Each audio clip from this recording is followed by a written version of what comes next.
You're probably like me. You are disheartened by the scandals that we hear like every week. Maybe I'm exaggerating, but it doesn't seem like it.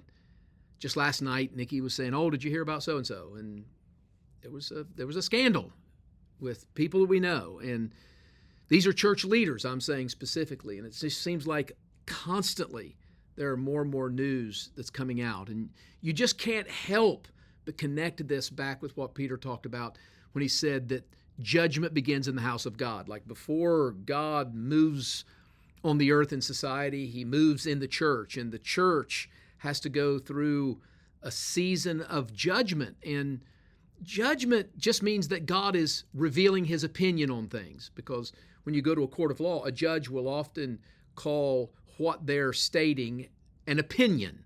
And so a judgment is an opinion.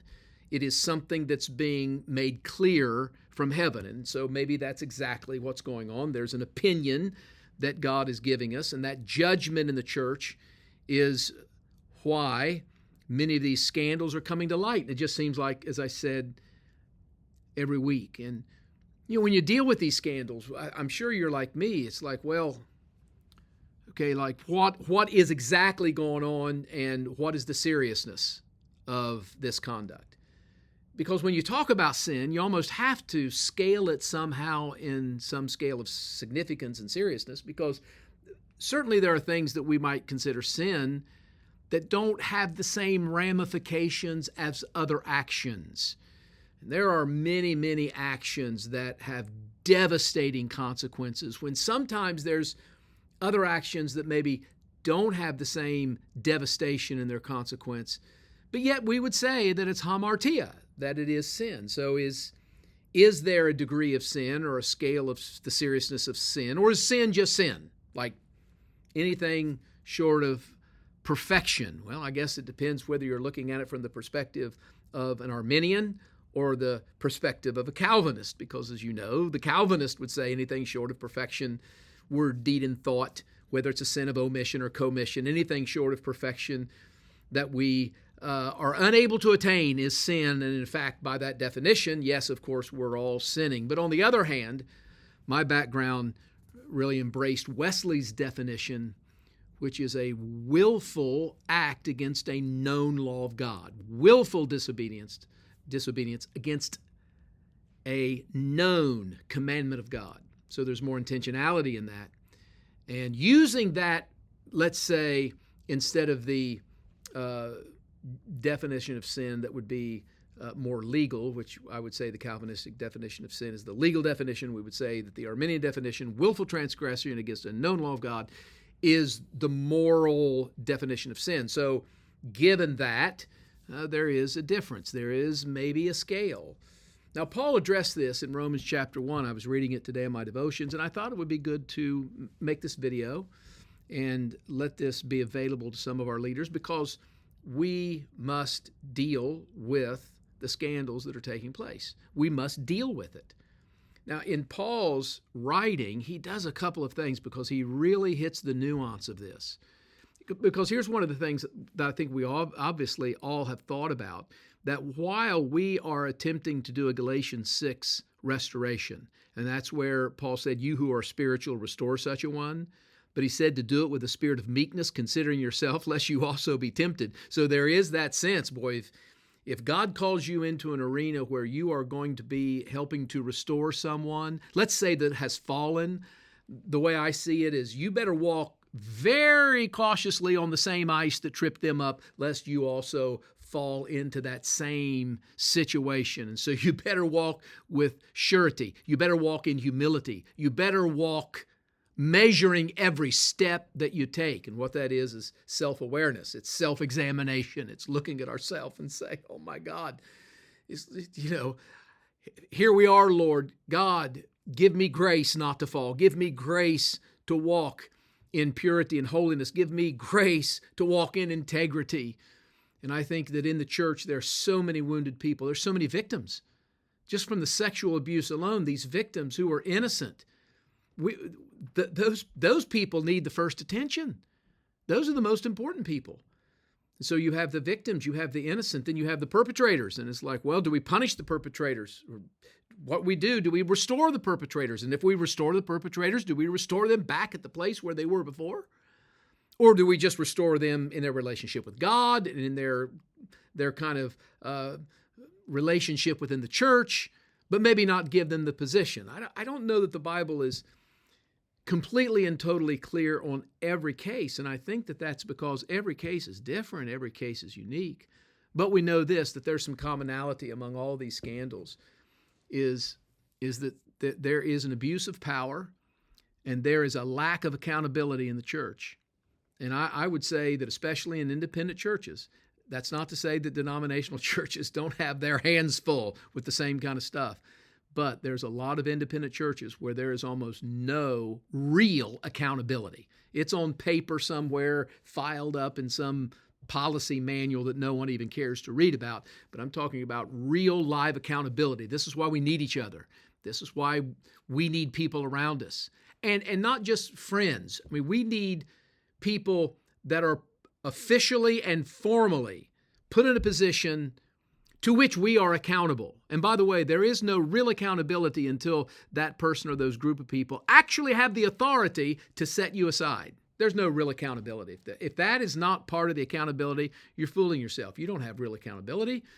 You have it on paper and maybe it suffices, who knows, but it's not real accountability. There is no true accountability until the person to whom you are accountable actually does have the authority, or the group of people to whom you're accountable really do have the authority to be able to say, you need to step aside. And there is no humility unless we submit to that. And that's, honestly, humility is I would think is the number one quality that we need to exhibit in this time, because it is about the innocent victims and trying to minister to them, but it's also trying to restore people, but in such a way that we got to guard ourselves. We've got to make sure we're not going to fall on the same ice. And if you don't think that you could ever do that, like if you just think you're so spiritual that you're beyond all of that and it would never happen to you, I hope it doesn't ever happen to you. I pray to God it doesn't happen to me. And I said to my family once, after we had a very close person to us have a moral situation, I think I would rather have my children and grandchildren grieve my death than to grieve the loss of my morality and my integrity and my character. And the only way that I know to walk in that grace is just to humble myself before God and know that I walk on ice 24 hours a day, 7 days a week. And so do you. So do you. If you're a leader, you're walking on ice as well. So Paul, he makes this list in Romans chapter 1 of these sins, and he's talking in chapter 1. I'll start with verse 28. I was reading this in my devotions this morning. He starts out talking about homosexuality, and then he goes on to make a list of sins, and yikes, I may have to check some of these boxes. I don't know about you, but listen to this. And even as they did not retain God in their knowledge, God gave them over to a debased mind to do the things which are not fitting. Now, here we go. Being filled with all unrighteousness, sexual immorality. Okay, maybe we're good so far. Wickedness. Okay, maybe we're good. Covetousness. Coveted. Looking at something that someone else has and wanting that. Desiring that. Like maybe their ministry, their church, their online social media presence, their worship leader. Now, that would never be us, right? Okay. Covetousness, maliciousness. I don't even know what that is, but I'm not sure that I haven't done that. Full of envy. Well, there's that covetousness thing kind of again, right? Murder. I think I'm okay there. Strife. Strife? Strife is listed right up here beside murder? Really? Strife? Strife means you're contending with someone? No, that would never happen with church leaders, right? we would never have any strife. We're too holy for that. Deceit. No, we're not going to seek to deceive people. we really did have that number in our attendance on Sunday morning. If you account everybody in the nursing home that watch our live stream, we did have that many people, right? Okay, evil-mindedness. Oh, here's one. Whisperers. I mean, really? We got murderers, we've got sexual immorality, and whisperers? Like, how many of us have ever told a story to someone where we had to look around, make sure no one was watching, make sure our cell phone wasn't accidentally calling the person to whom we were going to speak about, and we whispered what it was that we wanted to say? Well, that wouldn't be us. No, I'm sure not. Backbiters, haters of God, violent, proud, boasters. Boasters. I wonder if he's talking about some of the speakers in some conferences when they're called upon to talk about everything they're doing. No, I'm sure he's not. Inventors of evil things. I don't know how this one made the list. Disobedient to parents? Like, wow. I think I may have checked that box twice in my life, right? Undiscerning. Well, how many of us have been undiscerning and been fooled because we weren't discerning enough to see the wolf in sheep's clothing or someone that caused trouble? Untrustworthy, unloving, unforgiving, unmerciful. Wow.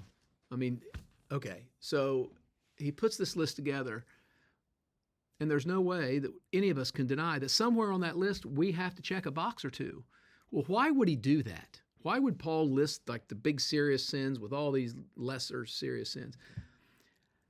I can't say for certain exactly why he did, but maybe the reason is because we are supposed to examine ourselves for every imperfection, and when we find one, not to rejoice as though we're any better than the people that we are called to restore. Maybe this is meant to keep us from throwing stones. Maybe this is meant to keep us humble, to really guarding ourselves, because, the friends of mine that I know that have fallen into sexual sin and other types of sin, I'm sure the people that I don't know that have done that, I don't think they got started in ministry saying, oh, my goal is to have a moral fall. I don't think that they sought to do it. I don't think they meant to do it.